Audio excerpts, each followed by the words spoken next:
इन तस्वीरों ने मानो पूरे सिस्टम को हिला दिया। पुलिस के बड़े बड़े अधिकारी सख्ती में आ गए। देश के सशस्त्र जवान जब सिस्टम के सामने खड़े हो गए तो हंगामा बरप गया। सोशल मीडिया से लेकर सियासी गलियारे तक सवालों का सैलाब आ गया।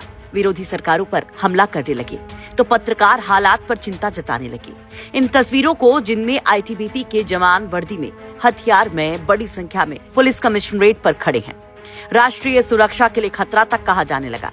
अनुशासन पर सवाल उठाए जाने लगे। सेना वर्सेस पुलिस, इतिहास में पहली बार हथियारबंद कमांडो ने पुलिस कमिश्नर ऑफिस को चारों तरफ से घेरा। इस तरह के तमाम कमेंट्स होने लगे तो आ गया आईटीबीपी के कमांडेंट का बड़ा जवाब। आईटीबीपी के कमांडेंट गौरव प्रसाद ने जो कहा वो हम आपको जरूर सुनवाएंगे, लेकिन इस पूरे बवाल की शुरुआत कहां से हुई पहले वो जान लीजिए। ब्लड का सर्कुलेशन नहीं जा रहा है, इन्फेक्शन बढ़ गया है। अगले दिन बोले 40,000 का इंजेक्शन लगेगा खून पतला करने, शायद बच जाए हाथ, तो हाथ उससे कोई आराम नहीं मिलता। तो मैं 14 तारीख को ले जाता हूँ पारस, तो 15 को बोलते हैं हाथ काटना पड़ेगा, इन्फेक्शन बढ़ते जा रहा है, शरीर में भी फैल सकता है। तो मैं कहूँ सर बचा लीजिए। बोले मैं कहूँ सर क्या गलती हो सकती है? बोले अब तो कृष्णा वाले जाने। मैं हाथ लेके थाने गया, फिर वो अपर पुलिस उपायुक्त शिक्षा सिंह मैडम IPS हैं, उनके पास लेके गया और वहाँ भी डॉक्यूमेंट सारे दिया। आज यहाँ पे आया हूँ, हाथ 3 दिन से हाथ लिए माँ का घूम रहा हूँ। मैं क्या न्याय चाहते हैं? ना मैं मम्मी का न्याय चाहता हूँ कि गलत लापरवाही से, बताओ हाँ सांस की दिक्कत थी उनको और हाथ काटना पड़ रहा है गलत। ये बयान 6 दिन पुराना है, जब आईटीबीपी का जवान अपनी मां का कटा हुआ हाथ लेकर पुलिस कमिश्नरेट पहुंचे थे। अस्पताल पर जबरन ऑपरेशन का आरोप लगाया था। पीड़ित जवान के मुताबिक उनकी मां को सांस लेने में दिक्कत होने पर टाटमिल के कृष्णा हॉस्पिटल में एडमिट करवाया गया था। आरोपी की भर्ती होने के अगले ही दिन इलाज के दौरान लापरवाही की वजह से उनके हाथ में गंभीर संक्रमण फैल गया। हालात बिगड़ने पर अस्पताल ने उन्हें पारस अस्पताल रेफर कर दिया। वो इंसाफ के लिए इधर उधर दौड़ते रहे। आखिरकार 19 मई को मां का हाथ लेकर पहुंच गए कमिश्नरेट, लेकिन फिर भी कार्रवाई के नाम पर वही ढाक के 3 बात। बटालियन में लाइजनिंग ऑफिसर अर्पित सिंह के मुताबिक इस अस्पताल में उनके 2 और जवानों के साथ भी ऐसा हो चुका था। फिर क्या था? अपने जवान विकास सिंह के लिए इंसाफ की लड़ाई में उतर आए बड़े बड़े ऑफिसर्स भी, और 23 मई की तस्वीरें इतिहास बन गई। जब सवाल उठे, बवाल हुआ, तो आईटीबीपी के कमांडेंट गौरव प्रसाद ने अपनी सफाई भी दी।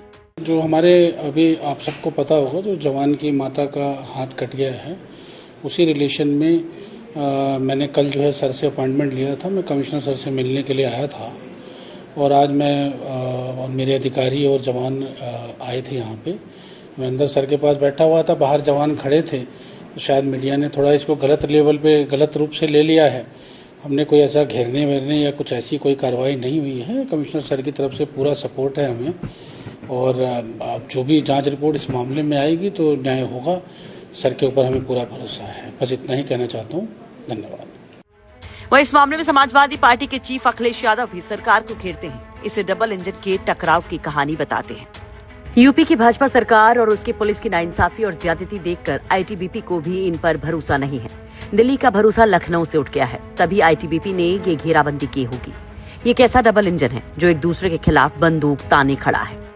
अब पूरे मामले में जब पुलिस घिरती है तो पुलिस के अधिकारी भी जवाब देते हैं। अपर पुलिस आयुक्त डॉक्टर विपिन टाडा बताते हैं कि पीड़ित पक्ष जांच रिपोर्ट के कई बिंदुओं से असहमत है। इसी वजह से आईटीबीपी के अधिकारी और जवान पुलिस कमिश्नर दफ्तर पहुंचे थे।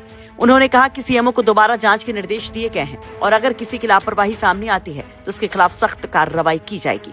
मां के इलाज में कथित लापरवाही और इंसाफ की लड़ाई ने अब प्रशासन और स्वास्थ्य विभाग दोनों को कटघरे में खड़ा कर दिया है।